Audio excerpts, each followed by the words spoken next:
What's up, everybody? You know the drill. We are back to preview some fights for my newsletter and associate podcast and YouTube channel.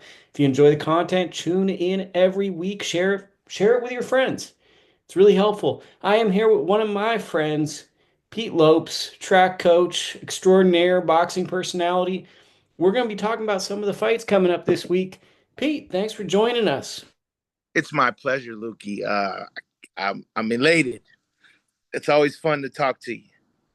Okay, so someone you know very well, Richard Torres Jr. is taking on Guido Vianello. Break down this fight for the fans. Um, Super exciting step for the young Torres. Um, I was looking at Guido's box rec, and he's an impressive fighter. Um, the thing that I always look at when you start getting these pro guys starting to climb is the amateur experience and the amount of overall experience in difficult situations. Because as we know, boxing is like a pyramid. As you get up higher, it gets far more challenging. I think this is a big step for Torres, but I give him a good chance for one reason. Guido has been knocked out, and that's Richard's claim to fame, and he does do well against fighters that are taller than him. One question I have. Guido tends to lead forward with his head through my film study. He's Exactly. been cut in fights.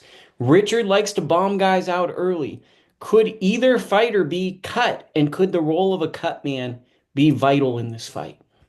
Well, always when you're dealing with heavyweights at this level, and they both are, every heavyweight is a strong guy, and I always said every heavyweight has an opportunity in the first four rounds to end the fight. Um, what ends up happening is rounds from five on, you start to see, in most heavyweight fights, who has the better conditioning and who has the better skill set.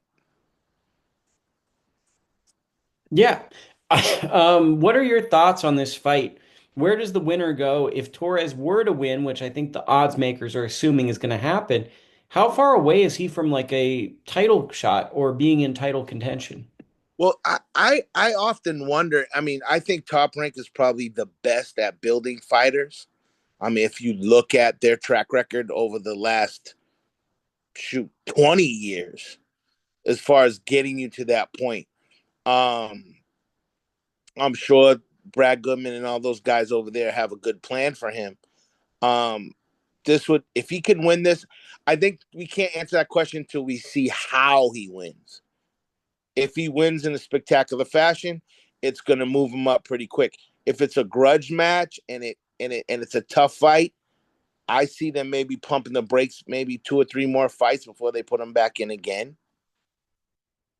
Okay, let's shift gears with another top rank fighter, the middleweight champion Janibek. He will be fighting